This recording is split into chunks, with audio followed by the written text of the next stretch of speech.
오늘 본문은 성전 미문에서 구걸하던 나면서부터 한 번도 걸어보지 못했던 자를 치유하여 일으킨 사건에 대한 기록인데요.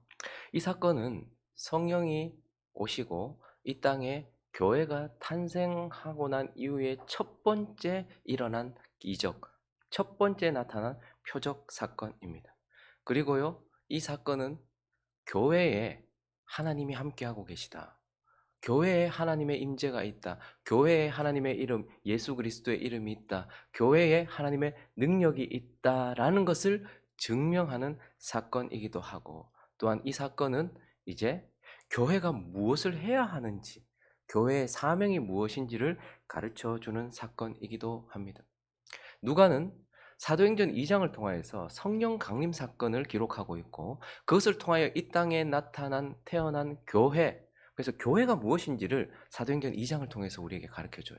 그리고 이제 사도행전 3장에는 이 안진뱅이를 일으키는 사건을 통하여서 교회가 이제 무엇을 해야 하는가. 그러니 2장은 교회의 정체성, 교회가 뭐냐에 대한 메시지였다면, 이제 3장은요, 교회가 뭘 해야 하는가에 대한 사명에 대한 메시지다라는 것입니다. 그래서 우리는 오늘 이 사도행전 3장을 통하여서 교회가 무엇을 해야 하는지를 살펴보려고 합니다. 두 가지로 나눠서 살필 텐데요. 첫 번째는 교회는 예수님이 하시던 일을 해야 한다라는 거예요.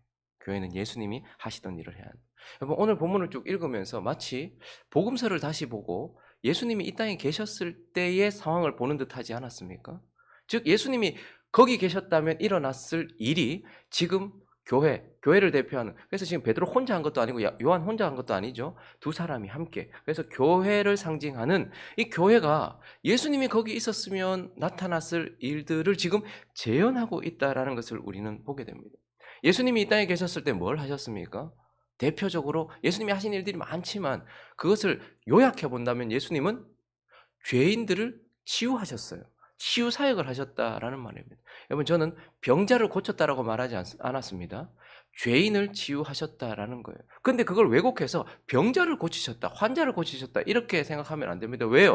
만약에 예수님께서 병자를 고치는 것이 목적이었다면 아픈 사람들 다 불렀어야 될 거예요. 계속해서 불러서 아픈 사람들 다 고쳐줬어야 됐어요. 그러나 지금 예수님께서 고치신 자들은 소수였고, 그들은 전부 다 단순한 병자가 아니라 죄의 결과로 병든 자들의 모습을 보여주는, 죄의 결과를 보여주는 죄인들의 샘플이었습니다. 그래서 눈먼 자, 죄는 우리로 하나님을 보지 못하게 만듭니다. 영적인 것을 보지 못하게 만듭니다. 그래서 눈먼 자들을 고치셨어요.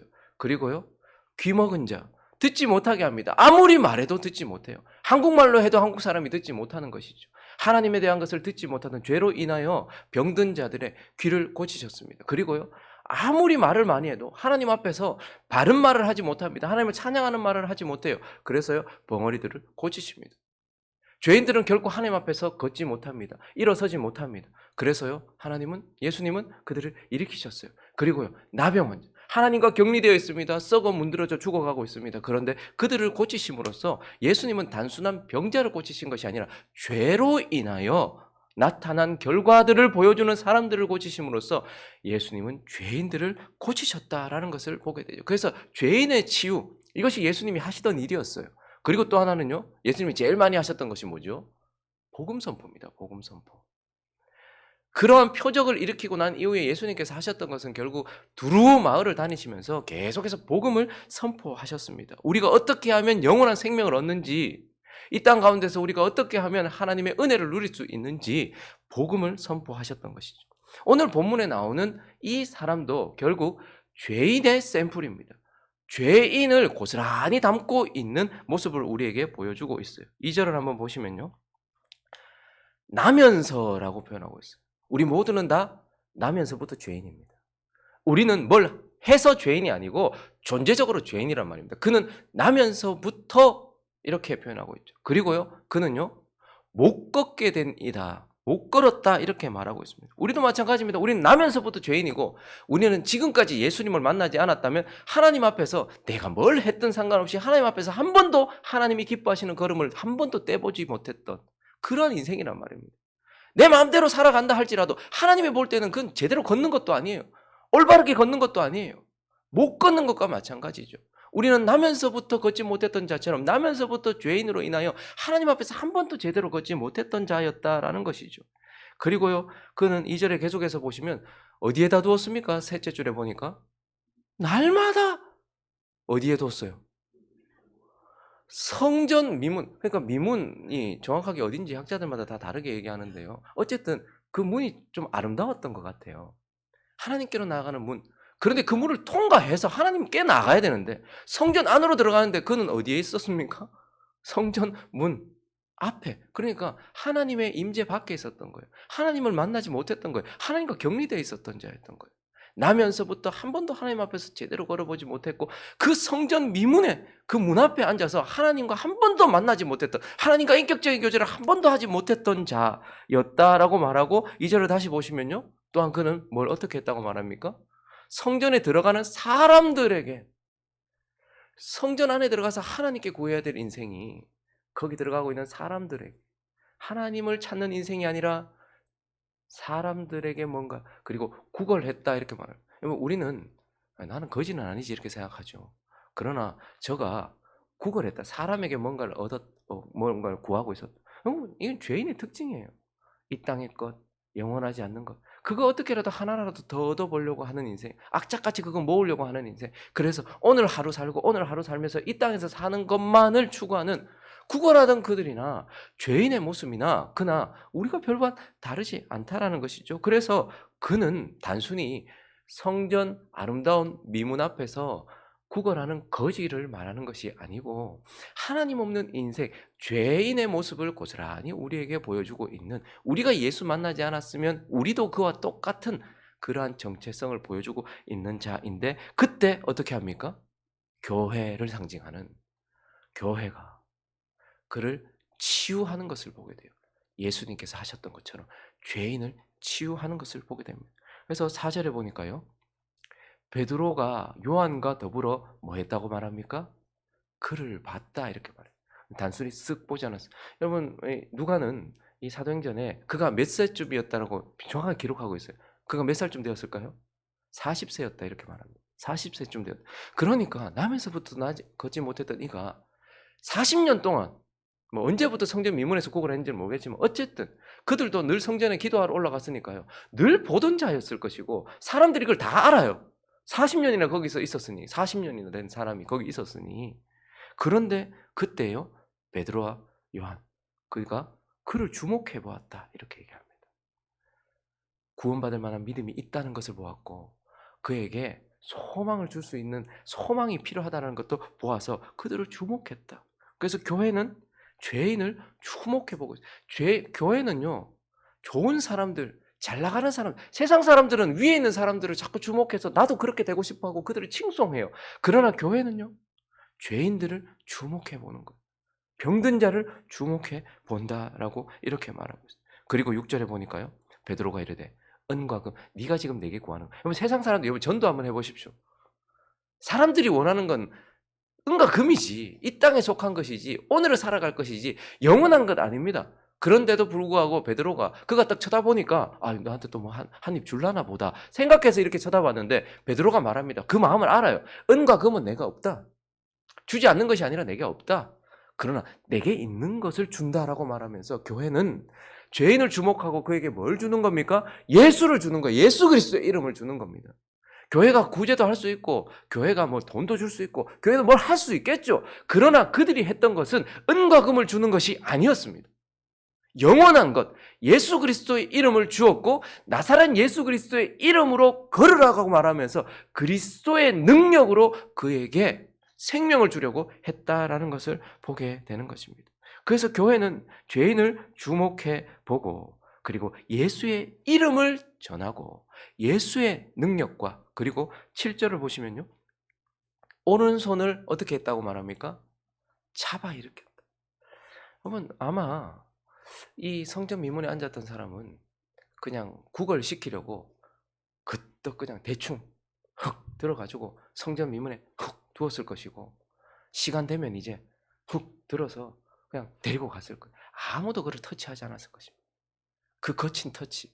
그런데요, 나에게 주목을 하더니, 아무도 자기에게 주목 안 할 텐데 나에게 주목을 하더니 예수 그리스도의 그 귀한 이름을 내게 전하여 주고 그의 능력뿐만 아니고 그들이 어떻게 합니까? 그를 잡아서 일으켜 주었다. 이렇게 말해요. 그 손을 잡았을 때에 그를 일으키려고 아무도 그에게 일으키려고 그를 데리고 다닌 적이 없어요. 그냥 앉아서 이거 구걸이나 해라. 그랬을 것 아닙니까? 그런데 그를 일으키려고 사랑으로 그를 붙잡아서 일으키고 있는 것을 보게 되는 것입니다. 그래서 예수의 이름을 주고 예수의 능력으로 그를 일으키려고 하고 사랑으로 그를 일으켜 세워줘. 예수님이 병자들을 치유하실 때 죄인들을 고치실 때에도요. 나병 걸린 사람 그에게 손을 얹으셨어요. 사랑으로 그들을 일으켜 붙잡아 주었다 이렇게 말하고 있어요. 그리고 이어지는 8절도 보니까요. 그리고 난 이후에 뛰어서서 걷게 했다라고 말해요. 그래서 결국 그가 하나님 앞에 서게 했고 하나님 앞에 걷게 했고 하나님 앞에 뛰게 해 주었다. 하나님 앞에서 살게 해 주었다. 이렇게 말하고 계속해서 함께 어디로 들어갔어요, 이제? 성전으로 들어갔다. 이게 정말 중요해요. 하나님 앞으로 나가게 했다는 거. 근데 성전 밖에서 40년 동안 한 번도 성전 안에 들어가 보지 못했을 그를 미문을 지나 이 아름다운 문 이것을 지나니 더 아름다우신 하나님이 계시구나 하는 것을 보여주도록 성전으로 데리고 들어갔다. 그리고 거기서 하나님을 찬송하게 했어요. 뛰면서 그가 와 다 나왔다 이게 아니고 하나님을 막 찬양하게 했어요. 그리고 이어지는 9절과 10절을 보면 모든 백성이 그 걷는 것을 보고 깜짝 놀라는 거예요. 그를 보고 아무도 자기를 주목 안 했는데 전부 다 자기를 보는데 전부 다 자기를 보고 놀라는 거예요. 하나님 찬송함을 보면서 10절에 보니까 와 이 사람 원래 구걸하던 사람 아니냐. 그런데 일어난 일을 보면서 놀랍게 여기는 거예요. 이 사람이 뭐가 된 거예요? 하나님의 증인이 된 거예요. 교회 안에 그리스도가 있다.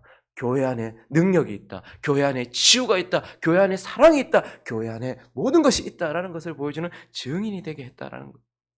예수가 거기 계셨으면 하셨을 일, 그걸 지금 교회를 대표하는 이 두 사람, 그리고 교회가 이 죄인을 치유하고 있다라는 것을 보게 됩니다. 그런데 예수님께서 항상 치유하고 나서 하셨던 일은 치유를 더 많이 해서 야 환자들 다 오세요. 더 오세요. 이렇게 하신 것이 아닙니다. 예수는 그리고 나서 복음을 전파하셨어요. 오늘 베드로와 요한도 보십시오. 계속해서 16절을 보시면 예수님께서 하셨던 그대로 복음을 전파하고 있다는 것을 보게 돼요. 그래서 그 이름을 믿음으로 사람들이 자꾸 그 나타난 현상이 주목하니까요. 그 이름을 믿음으로 그 이름이 너희가 보고 아는 이 사람을 성하게 했다. 예수로 말미암아 난 믿음이 너희 모든 사람 앞에서 이같이 완전히 낫게 하였다. 그가 믿음을 가지고 있었다. 예수에 대한 믿음을 가지고 있었고 예수는 믿음을 가진 그에게 역사하셨다라고 말하면서 예수는 치유의 이름이다. 예수는 능력의 이름이다. 라고 복음을 선포하고 있는 것을 보게 됩니다. 그리고요. 그들은 마음이 찔렸을 거예요. 너희가 알지 못해 예수님이 분명히 수치스럽게 십자가에서 저주받아 죽었는데 지금 계속 예수 얘기가 계속해서 나타나는 거죠. 그러니까 그들이 마음에 걸림이 있었을 거예요. 못 박아 죽여라고 말했던 게 우리고 실제로 죽였던 게 우린데 그런데 형제들아 너희가 알지 못하여 그리하였으며 너희 관리들도 그리한 줄 아노라. 그러나 하나님이 모든 선지자의 입을 통하여 자기의 그리스도께서 고난 받으실 일을 미리 알게 이거 너희가 막으려 해도 막지 못했을 것이다. 하나님의 뜻이었다. 그러니 이와 같이 이루셨으니 그러므로 너희가 회개해라. 돌이켜라. 그러면 너희 죄 용서받는다. 이같이 하면 새롭게 되는 날이 주 앞에서 너희에게 이를 것이다.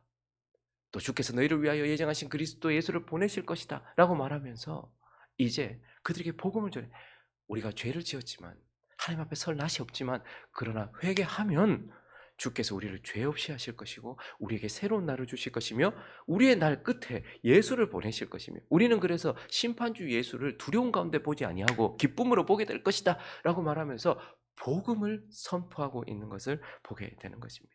그래서 교회는 뭘 하는 거예요 지금? 거기 예수가 계셨으면 여기 지금 예수가 계신다면 하셨을 일 그리고 예수께서 지금까지 해오셨던 일 그래서 예수가 이 땅에 계시다라는 것을 보여주는 일들을 교회가 하고 있는 것입니다.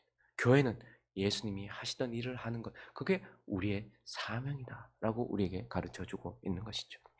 그리고 오늘 이 교회가 이 땅에 탄생하고 난 이후에 첫 번째 사건을 통해서 교회가 뭘 해야 하는가? 그 두 번째는 예수의 이름을 영화롭고 높이는 일. 이걸 우리가 해야 된다. 예수의 이름을 영화롭게 해야 된다. 교회는 그 일을 해야 된다. 이 사건 이후에도 계속해서 예수는 우리 눈에 보이지 않지만 이 일들이 계속해서 일어나요. 이러한 일들이 자주 일어났습니다.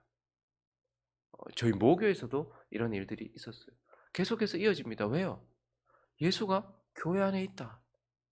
교회 안에 있다라는 것을 보여주기 때문에 그렇습니다. 그래서 이와 같은 일들이 계속해서 지금도 이어지고 있기도 합니다. 그런데 이러한 일들이 조금 위험 요소를 가지고 있습니다. 이러한 일들이 일어나고 나면 어떤 위험 요소들이 좀 있어요.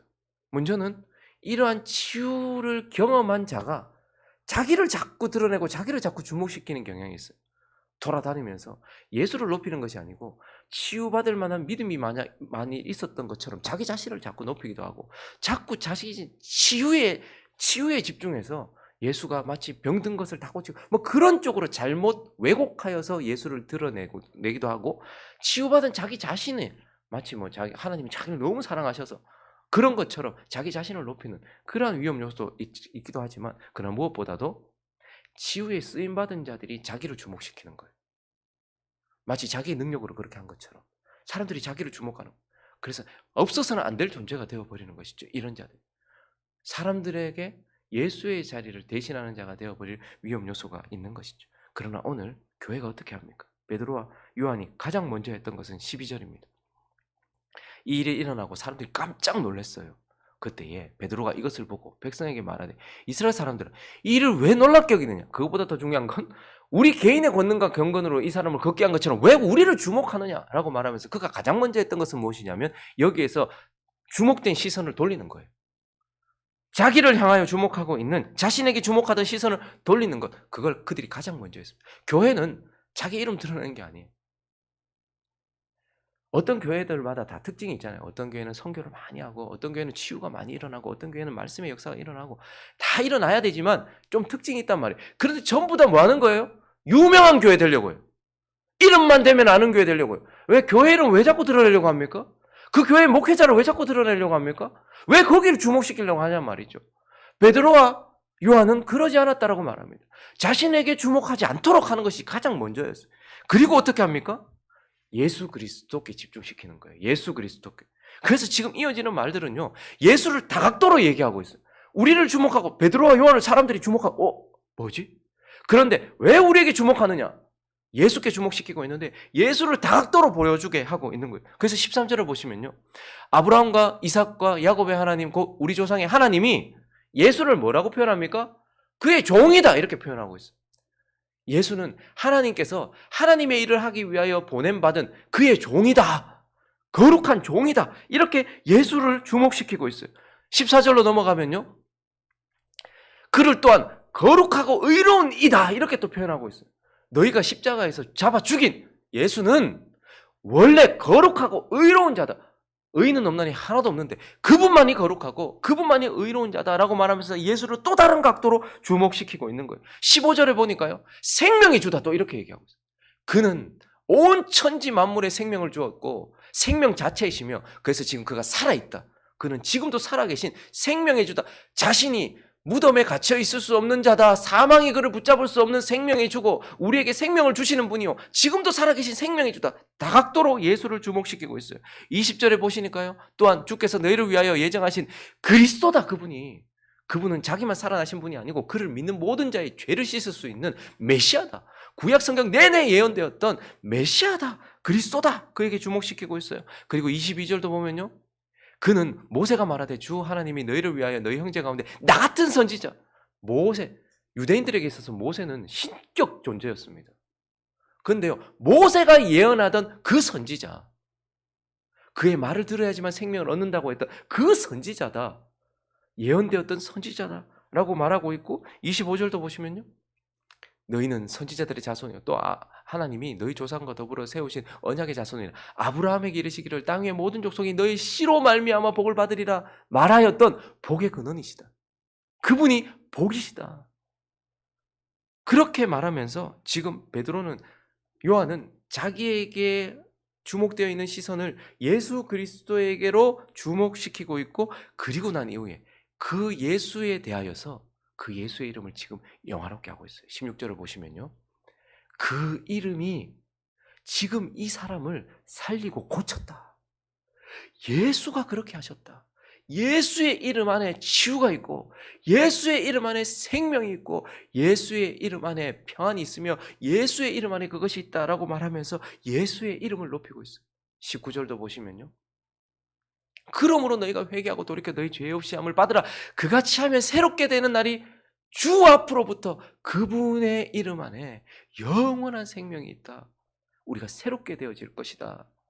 그렇게 그의 이름을 높이고 있고, 26절도 보시면 하나님이 그 종을 세워 복 주시려고 너에게 먼저 보내서 너희로 하여금 돌이켜 각각 그 악함을 버리게 하셨느니라. 그 이름 안에 복이 있다. 여러분, 지금 이 사건이 언제 일어난지 정확하게 모르겠어요. 그러나 오순절 성령 강림 사건 이후에 곧 이어지지 않았겠습니까? 교회가 탄생하고 난 이후에. 그러니 약 7주, 8주 전에 예수 그리스도께서 십자가에 죽으셨어요. 그 이름은 수치의 이름이 되었습니다. 그 이름은 저주의 이름이 되었습니다. 그 이름은 침뱉음의 이름이 되었어요. 그래서요, 예수라는 이름을 쓰지도 않아요.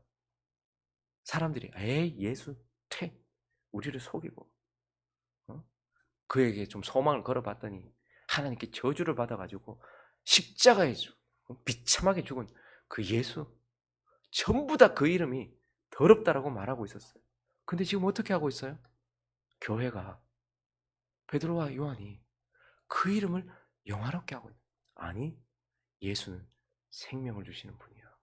예수는 복을 주시는 분이야.